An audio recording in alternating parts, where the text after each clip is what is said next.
প্রিয় ছাত্রছাত্রীরা, আজকে আমরা চ্যাপ্টার 11 পার্ট 1 পরিবৃত্ত অঙ্কন শিখব। প্রথমেই আমরা জানবো যে ত্রিভুজের পরিবৃত্ত কি। এর জন্য তোমরা ভালো করে এই ছবিটা দেখো। এই বৃত্তের উপরে যে কোনো তিনটে বিন্দু আমি নিয়েছি, এদের যুক্ত করে একটা ত্রিভুজ পাওয়া গেছে। যেহেতু বৃত্তের উপরে তিনটে বিন্দু সবসময় অসমরেখ বিন্দু, তাই তাদের যুক্ত করে সর্বদাই আমরা একটা ত্রিভুজ পাবো। এবার এই বৃত্তটার বৈশিষ্ট্যগুলো খেয়াল করো। এই বৃত্তটা ত্রিভুজের তিনটে শীর্ষবিন্দুগামী। এই বৃত্তটা ত্রিভুজটাকে পরিবৃত করে আছে এবং খেয়াল করো ত্রিভুজের বাহুগুলো সব বৃত্তটির জ্যা। তাহলে আমরা পরিবৃত্ত কাকে বলবো? যে বৃত্ত ত্রিভুজের তিনটি শীর্ষবিন্দু দিয়ে যাবে তাকে আমরা কি বলবো? পরিবৃত্ত বলবো। তাই দেখো আমি লিখেছি, ছবি দেখে দেখে বুঝে, যে বৃত্ত ত্রিভুজের তিনটে শীর্ষবিন্দুগামী তাকে ত্রিভুজটির পরিবৃত্ত বলা হয়। হ্যাঁ, এবার আমাদের পরের প্রশ্ন, যে একটা ত্রিভুজ ধরো প্রদত্ত আছে, তাহলে তার পরিবৃত্ত কি করে আমরা আঁকবো? এর জন্য তোমরা ভালো করে এই ছবিটা দেখো। আমরা জানি একটা খুব গুরুত্বপূর্ণ জ্যামিতিক ধর্ম, যে ত্রিভুজের জ্যাগুলির লম্ব সমদ্বিখণ্ডকগুলির ছেদবিন্দু সবসময় বৃত্তের কেন্দ্রগামী হয়। অন্য কথায়, ত্রিভুজের জ্যাগুলির মধ্যবিন্দু দিয়ে যত লম্ব আঁকবো সেগুলো সব বৃত্তের কেন্দ্র দিয়ে যায়। এখন এই জ্যাটা দেখো, খেয়াল করো ত্রিভুজের বাহু, তাহলে ত্রিভুজের যে কোনো দুটো বাহুর লম্ব সমদ্বিখণ্ডকের ছেদবিন্দুটাই কি হবে? বৃত্তের কেন্দ্র। এবার খেয়াল করে দেখো, এটা যদি বৃত্ত হয় তাহলে বৃত্তের উপরে যেহেতু এবিসি রয়েছে আর এটা যদি কেন্দ্র, তাহলে এই কেন্দ্র থেকে এগুলো সব ব্যাসার্ধ, অর্থাৎ তার মানে এও বিও আর সিও সমান হবে। অর্থাৎ তাহলে বৃত্তটার ব্যাসার্ধ কি হবে? এই কেন্দ্র থেকে শীর্ষবিন্দু, যে কোনো শীর্ষবিন্দু পর্যন্ত দূরত্ব, এবং এই শীর্ষবিন্দুগুলোর দূরত্ব সব সমান হবে, যেগুলো ব্যাসার্ধ। তাহলে আমরা এই একটা প্রদত্ত ত্রিভুজ থাকলে তার পরিবৃত্ত অঙ্কনের যে নিয়মাবলী পেলাম, সেটা মনে রাখবে যে ত্রিভুজটির পরিবৃত্তের কেন্দ্র, অর্থাৎ ত্রিভুজটির পরিকেন্দ্র, এটাকে কি বলা হয়? পরিকেন্দ্র বলে। তাহলে যে কোনো দুটি বাহুর লম্ব সমদ্বিক খণ্ডক দুটির ছেদবিন্দু, অর্থাৎ আমাদের এই চিত্রে কি ও বিন্দুটা, এবং ত্রিভুজটির পরিবৃত্তের ব্যাসার্ধ, সেটা কি হবে? অর্থাৎ যেটাকে আমরা বলি ত্রিভুজের পরিব্যাসার্ধ বলি, সেটা পরিকেন্দ্র, যেটা পেয়ে গেলাম পরিকেন্দ্র এবং যে কোনো একটি শীর্ষবিন্দু দূরত্ব। কারণ আমাদের একটা নির্দিষ্ট পরিবৃত্ত, যেটা একটা নির্দিষ্ট বৃত্ত, তাহলে তার কেন্দ্র এবং ব্যাসার্ধ জানতে পারলেই আমরা বৃত্ত আঁকতে পারবো। তাহলে মনে রাখবে যে কেন্দ্রটা কি হবে, অর্থাৎ পরিবৃত্তের কেন্দ্র বা পরিকেন্দ্র, সেটা কি হবে? যে কোনো দুটো বাহু লম্ব সমদ্বিখণ্ডকের ছেদবিন্দু। আর ব্যাসার্ধটা কি হবে? পরিকেন্দ্র থেকে যে কোনো শীর্ষবিন্দু পর্যন্ত দূরত্ব। এবার আমরা আরো ভালোভাবে বোঝার জন্য একটা উদাহরণ নিই। দেখো, একটি সমকোণী ত্রিভুজের অতিভুজ 6.5 সেমি এবং অপর একটি বাহু 5 সেমি। তাহলে ত্রিভুজটির পরিবৃত্ত আঁকো এবং স্কেলের সাহায্যে মেপে পরিব্যাসার্ধের দৈর্ঘ্য লিখো। তাহলে প্রথমে দেখো আমরা কি করবো? এই মাপগুলো প্রথমে উপরের বা সাইডের কোণে, উপরের কোণে নিয়ে নেব। এইবার আমরা কি করবো? প্রথমে এরকম একটা লাইন টানবো।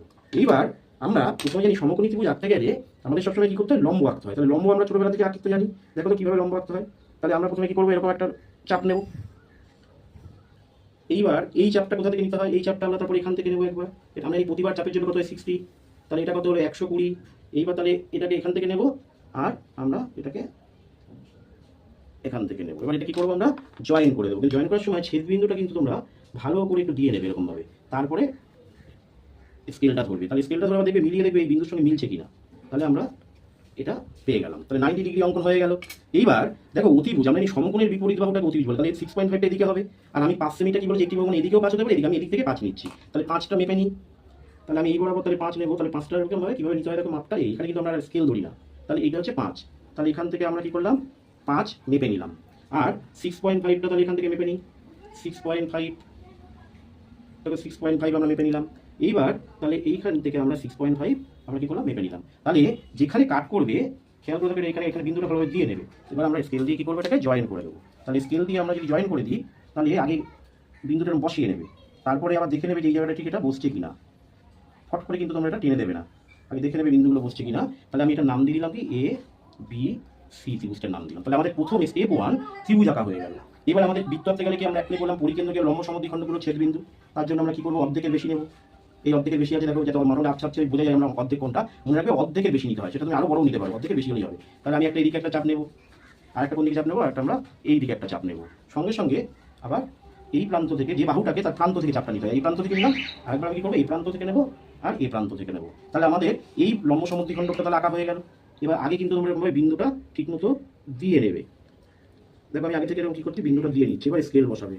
এবার স্কেল বসিয়ে দেখো লাগলো না, আবার সরাবে। এরকমভাবে দেখে নিয়ে আমরা কি একটু বড় করে টানবে, যাতে ছেদ করে, বারবার তোমাকে যাতে ধরতে না লাগে। তাহলে একটা লম্ব সমদ্বিখণ্ডক আঁকা হয়ে গেল।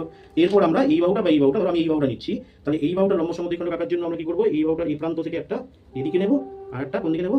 এই দিকে নেবো। আর একবার এইখান থেকে আমরা একবার এদিকে নেবো, আর একবার কোন দিকে নেবো? আর একবার এই সাইডে নেবো। ঠিক আছে, তাহলে এবার আমরা আবার এটা জয়েন করে দেবো। তাহলে এই লম্ব সমদ্বিখণ্ডক হয়ে গেল। কিন্তু আগে এরকমভাবে একটা একটু ডিপ একটু চেপে দেবে, তাহলে ওখানে গিয়ে স্কেলটা পেন্সিলটা বসে যাবে। এবার দেখো আমরা তাহলে এবার এখানে আরেকবার বসিয়ে নিলাম, এটাও বসিয়ে নিলাম। তাহলে এবার আমরা কি করবো? এটা জয়েন করে দেবো। ঠিক আছে, এইবার যে ছেদবিন্দুটা তাহলে হলো, দেখো এই ছেদবিন্দুটা কি হলো? আমাদের পরিকেন্দ্র হয়ে গেল। এবার আমরা জানি যে এখান থেকে যে কোনো শীর্ষবিন্দু পর্যন্ত দূরত্বটা কি পরিব্যাসার্ধ। তাহলে আমরা কি করব, এইখান থেকে যে কোনো শীর্ষবিন্দু এ বা এসে, তাহলে এখান থেকে দেখো এটা আমরা একটু বাড়িয়ে নিলাম, ঠিক আছে। এবার এখান থেকে আমরা একটা বৃত্ত এঁকে দেবো। দেখো কি সুন্দর হয়েছে, দেখো প্রত্যেকটা এ বি সি শীর্ষবিন্দু দিয়ে গিয়েছে। কিন্তু মনে রাখবে যে যেহেতু আমাদের অঙ্কনে একটু ত্রুটি থাকতেই পারে, খেয়াল করেছো যে এইটা কিন্তু একটু সামান্য পাশ দিয়ে গেছে, এর জন্য তুমি কোনো ঘাবড়ে যাবে না, এর জন্য তোমরা পুরো ফুল মার্কস পাবে। খুব সামান্য যদি একটু ত্রুটি হয় তার জন্য কোনো অসুবিধা আমাদের হবে না, তার জন্য পুরো নম্বরই পাওয়া যাবে। তাহলে এ বি সি তিনটে বিন্দু দিয়ে গেল। তাহলে এটা একটা পরিবৃত্ত, আমাকে কি চেয়েছে, স্কেলের সাহায্যে মাপতে বলছে পরিব্যাসার্ধের দৈর্ঘ্য। এখানে ছবিতে এটা যদি আমরা ও নাম দিই, তাহলে পরিব্যাসার্ধের দৈর্ঘ্য মানে কত হবে, পরিব্যাসার্ধ।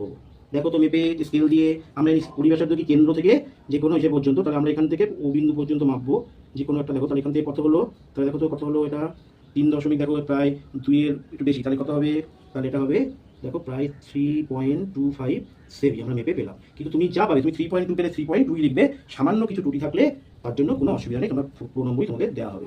এবার আমি কেন সমকোণী ত্রিভুজ নিলাম, দেখো এই উদাহরণটাতে সমকোণী ত্রিভুজের পরিবৃত্ত অত্যন্ত গুরুত্বপূর্ণ। খেয়াল করে দেখো এর পরিকেন্দ্রটা দেখো কোথায় গেছে, কি অতিভুজের মধ্যবিন্দু হয়েছে। এটা অত্যন্ত একটা গুরুত্বপূর্ণ ধর্ম যে সমকোণী ত্রিভুজের পরিবৃত্তের কেন্দ্র হয় অতিভুজের মধ্যবিন্দু। অর্থাৎ অন্য কথায় অতিভুজের অর্ধেক সেটা কি হবে, পরিব্যাসার্ধ হবে। আর একটা জিনিস তোমরা খেয়াল করে দেখো, যেটা 90 ডিগ্রি, তাই এইটা কি অর্ধবৃত্তস্থ কোণ, স্বাভাবিকভাবে এই অতিভুজটা কি ব্যাস হয়। তাই অত্যন্ত গুরুত্বপূর্ণ সমকোণী ত্রিভুজের এই ধর্মটা যে তার পরিবৃত্ত কি হবে, সবসময় পরিকেন্দ্রটা অতিভুজের মধ্যবিন্দু হবে এবং অতিভুজটা কি হবে, ব্যাস হবে, অর্থাৎ পরিব্যাসার্ধ হবে অতিভুজের অর্ধেক। এবার আমরা এই পরিবৃত্ত সম্পর্কে যা জানলাম সেই সংক্রান্ত কিছু প্রশ্ন উত্তর এবার করবো, অতি সংক্ষিপ্ত প্রশ্ন উত্তর। কিন্তু এই প্রশ্নগুলো অধিকাংশই তোমাদের খুব সহজ হয়ে যাবে তোমরা যদি মনের মধ্যে এই ছবিটাকে রেখে দাও। এই ছবিটা দেখো, তাহলে দেখবে তোমরা আমরা খুব সহজেই এই প্রশ্নগুলো উত্তর করতে পারবো। আমরা আবার পরপর করে দেখি একটু কি প্রশ্নগুলো আছে, উত্তর করতে পারি কিনা। দেখো ত্রিভুজের পরিবৃত্তের কেন্দ্রকে ড্যাশ বলে, আমরা এখনই বললাম কি বলে, পরিকেন্দ্র বলা হয়। ত্রিভুজের পরিবৃত্তের ব্যাসার্ধকে ড্যাশ বলে, কি বলে, পরিব্যাসার্ধ বলে। ত্রিভুজের পরিবৃত্তের সংখ্যা কটা হবে, একটা হবে। কেন, দেখো যেহেতু এই ছবির দিকে তাকাও, যেহেতু তিনটে অসমরেখ বিন্দু, আমরা পড়েছি কি অসমরেখ বিন্দু দিয়ে তোমাদের উপপাদ্য আছে যে একটি এবং কেবলমাত্র একটি বৃত্ত আঁকা যায়। তাই ত্রিভুজের যেহেতু শীর্ষবিন্দুগুলো অসমরেখ বিন্দু, তাহলে তাদের মধ্যে কটা ত্রিভুজ আঁকা যাবে, কটা বৃত্ত আঁকা যাবে, একটাই। অর্থাৎ ত্রিভুজের পরিবৃত্তের সংখ্যা কি হবে, একটি হবে। কোন ত্রিভুজের পরিবৃত্তের সাপেক্ষে ত্রিভুজের বাহুগুলি, বৃত্তের ছবি থেকে দেখাও, তাহলে ত্রিভুজের বাহুগুলো কি জ্যা, তাহলে এখানে কি হবে, জ্যা হবে। কোন বৃত্তের দুটি জ্যায়ের লম্ব সমদ্বিখণ্ডের ছেদবিন্দু, বৃত্তটি কি, দেখো তো লম্ব ছেদবিন্দুটা কি, বৃত্তের কেন্দ্র। ত্রিভুজের বাহুগুলি, লম্ব সমদ্বিখণ্ডগুলি, ছেদবিন্দু থেকে শীর্ষবিন্দুগুলোর দূরত্ব, ছবিতে দেখা যায়, ছবিটা বললাম আগেই, তোমাদের মনের মধ্যে থাকলে তোমরা এগুলো উত্তর করতে সহজ হবে। তাহলে সেই ছেদবিন্দু থেকে শীর্ষবিন্দুর দূরত্ব কি আমরা জানি, ব্যাসার্ধ, তাহলে সমান, তাহলে এখানে কি হবে, সমান হবে। ত্রিভুজের বাহুগুলি, লম্ব সমদ্বিখণ্ডগুলো, ছেদবিন্দু থেকে যে কোনো শীর্ষবিন্দু পর্যন্ত দূরত্ব, ওই পরিবৃত্তের কি হবে, ব্যাসার্ধ। সূক্ষ্মকোণী ত্রিভুজের পরিকেন্দ্র ত্রিভুজটির ড্যাশ অবস্থিত, কি হবে, এখানে ড্যাশের জায়গায় শূন্যস্থানের জায়গায় কি হবে, ত্রিভুজের ভেতরে অবস্থিত। তোমরা যত অঙ্ক করবে দেখবে যে সূক্ষ্মকোণী ত্রিভুজের ক্ষেত্রে দেখবে পরিকেন্দ্রটা সবসময় কি হবে, ভেতরে থাকবে ত্রিভুজের। স্থূলকোণী ত্রিভুজের পরিকেন্দ্র ত্রিভুজটির ড্যাশ অবস্থিত, কি হবে, উত্তর ড্যাশের জায়গায় বাইরে। সমকোণী ত্রিভুজের পরিকেন্দ্র অতিভুজের ড্যাশ, অতিভুজের কি হবে, মধ্যবিন্দু হবে, যেটা আমি এখনই বললাম। আর সমকোণী ত্রিভুজের পরিব্যাসার্ধ অতিভুজের কি হবে, পরিব্যাসার্ধ বলে দৈর্ঘ্যের ব্যাপার, তাই এখানে কি হবে, অতিভুজের অর্ধেক। এরপরে আমরা কিছু অনুশীলনীর দিকে চলে যাবো। আমরা 11.15 আর্টিকেল, সেটা হচ্ছে অনুশীলনী। আমি বেছে বেছেই এখানে তোমাদের অঙ্কগুলো দিয়েছি যাতে সমস্ত অঙ্ককে কভার করে যায়। নিচে প্রদত্ত ত্রিভুজটির পরিবৃত্ত হবে এবং স্কেলের সাথে মেপে পরিব্যাসার্ধের দৈর্ঘ্য লেখো। এখানে আমি 10টা অঙ্ক দিয়েছি, এই 10টা অঙ্ক তোমরা বাড়িতে করবে এবং মিলছে কিনা দেখে নেবে। হ্যাঁ, যা বললাম সেই অনুযায়ী তোমরা করলে সব নিশ্চয়ই মিলবে। আজকে এত পর্যন্তই থাকলো।